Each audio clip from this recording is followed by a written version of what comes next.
souhaiterais que vous me disiez quelles sont actuellement les grandes difficultés que vous avez à exercer votre profession d'avocat dans les crimes, dans la défense des activistes sahraouis. Oui, pour ce qui est des difficultés auxquelles nous nous heurtons, d'abord, nous sommes confrontés à des PV, la plupart du temps, entachés d'irrégularités de forme. Nous avons toujours soulevé ces vices de forme concernant l'instruction préparatoire, concernant la garde à vue, la période de garde à vue, et concernant les exactions auxquelles sont contraints les détenus.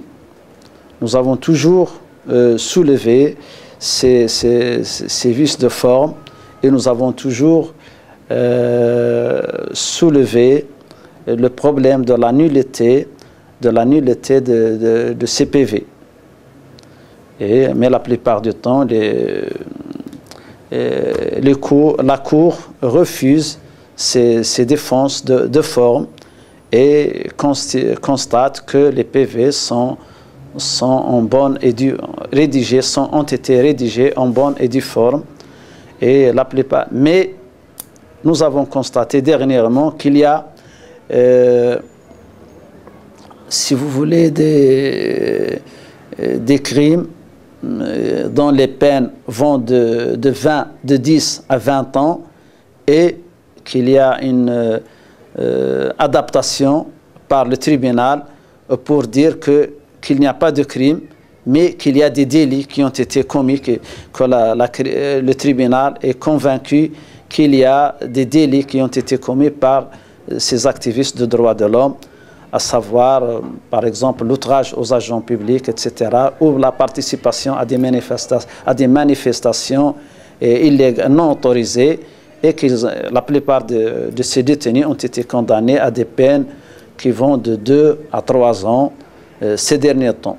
Donc, la plupart du temps, nous sommes heurtés à des problèmes, à des PV entachés d'irrégularités et qu'il n'y a pas d'instruction au niveau des allégations, au niveau des requêtes sur les tortures, sur les exactions commises par les autorités, par les agents de police judiciaire sur ces activistes. La plupart de ces activistes dénoncent ces exactions auxquelles ils ont été contraints et qu'ils ont signé des PV sous la contrainte corporelle.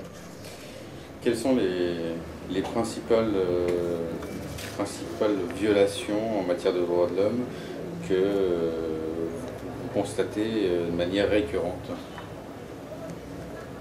Nous avons constaté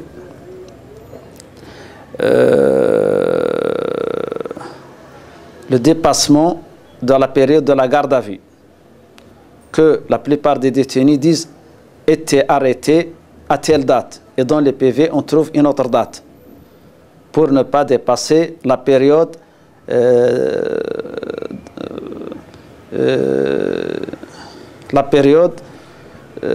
mentionnée dans le Code de procédure pénale. Deuxièmement, les exactions. La plupart de ces gens disent avoir été soumis à la torture. Et il n'y a pas d'expertise. S'il y a des expertises, elles n'aboutissent à rien. Elles n'aboutissent pas à ce que ces gens ont été soumis à la répression dans la période de la garde à vue. Troisièmement, la plupart des gens, la plupart de ces détenus disent avoir été contraints de signer les PV, qu'ils n'ont pas lu, qu'ils n'ont pas connu le contenu de ces PV. Alors, ces trois obstacles que constituent pour nous les majeures violations. Troisièmement, le manque de preuves. La plupart des gens ont été condamnés sur des allégations, sur des PV de police qui sont vides, où il n'y a rien dans le forum, qu'il nie expressément avoir fait ces actes qui lui sont reprochés. C'est à peu près ça. C'est à peu près ça. Oui.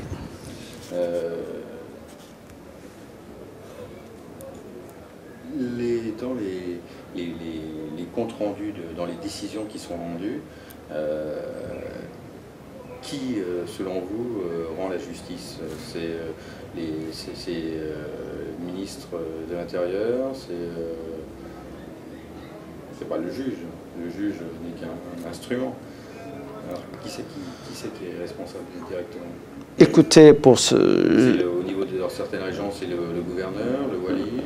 On peut pas répondre exactement sur cette question parce que la plupart des organisations de droit, des associations de droits de l'homme, ici même au Maroc, disent qu'il n'y a pas un pouvoir judiciaire autonome, qu'il n'y a pas l'autonomie des tribunaux du Maroc, qu'il y a toujours intervention du pouvoir exécutif. On ne peut pas dire qui intervient dans ces procès, qui intervient, qui dicte au juge de faire telle ou telle peine, de condamner à telle ou telle peine. On ne peut pas répondre à cette question parce qu'il y a tout un rouage, un appareil d'État, etc. On peut pas. Mais l'essentiel, c'est que tous ces procès, il y a toujours intervention du pouvoir exécutif, soit au niveau local, soit au niveau central. Est-ce que vous avez constaté en tant qu'avocat un changement, les peines qui étaient prononcées entre la période d'Hassan II et celle de Mohamed VI? Oui, il y a un changement. Il y a un changement constaté. D'abord, sous le règne de Hassan II, il y avait même des déportations, des bagnes secrets comme Agdez, Tazmamart, Qalat Magouna. Et depuis 1991, la plupart de ces lieux de détention secrets ont été fermés. Ça, c'est une constatation. Il y a un changement au niveau de la politique des droits de l'homme. Il y a une ouverture politique sur les droits de l'homme au Maroc. Mais sous le règne de Mohamed VI, il y avait au début, il y avait des condamnations à l'échelle des tribunaux militaires qui vont à 20 ans, mais ces gens-là ont été graciés, ils ont été, ces jeunes condamnés ont été graciés, et après il y avait un changement, même au niveau des peines, il y avait un changement, on s'oriente vers une politique d'allègement des peines. Ces derniers temps, la plupart des procès, les peines dépassent 2 à 3 ans. Ces derniers temps, ces 3 dernières années. Donc il y a un changement. Vous dites les peines dépassent, dépassent pas ou dépassent Ne dépassent pas 2 à 3 ans. Ces derniers temps. Donc les peines se sont relativement allégées. Allégées, oui. Et ça, comment vous l'expliquez, ça? Je pense qu'il s'agit d'une politique, qu'il y a des pressions et qu'on s'oriente vers une nouvelle politique pour faire des condamnations, mais condamnations qui sont un peu allégées pour contraindre les gens, pour intimider les gens, ces gens. Dans ces conditions, comment pouvoir exercer son métier d'avocat? Comment, dans ces conditions, arrive-t-on à exercer son métier d'avocat? Nous persévérons dans notre mission. Notre mission, c'est une mission de volontariste, de défenseur des droits de l'homme. Nous persévérons. Un jour, il changera. Un jour, la voie de la raison l'emporte. Et nous croyons toujours au changement vers le positif. Moi, j'avais une question supplémentaire. Je Oui. voulais savoir que, puisque en fait vous n'êtes pas simplement un défenseur des Sahraouis, mais vous défendez également, j'imagine, des Marocains. Oui. Est-ce que les manquements en matière de droits de l'homme que vous constatez dans le cadre des procès que vous suivez pour des Sahraouis, est-ce que ces mêmes manquements, les mêmes problèmes, vous les retrouvez dans des procès de droit commun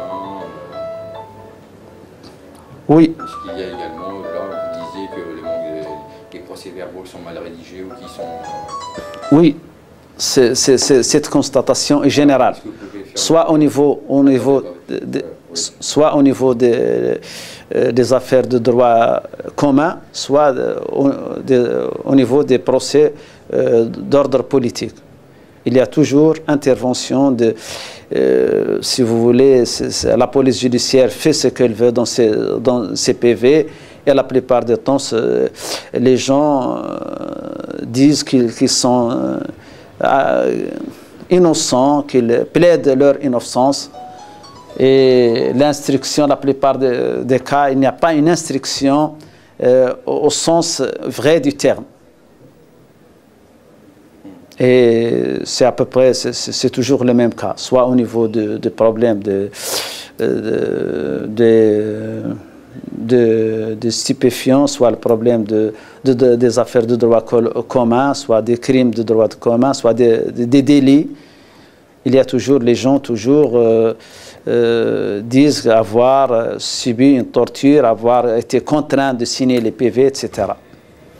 Je voulais savoir, par exemple, pour les cas de jeunes femmes qui ont été violées, est-ce qu'il y a, elles ont la plupart du temps la possibilité, en toute liberté, je veux dire, de se faire, d'avoir une consultation médicale de la part d'un médecin qui puisse attester de l'acte de viol, qui puisse ensuite être versé comme pièce à conviction, enfin comme pièce, oui, dans un dossier.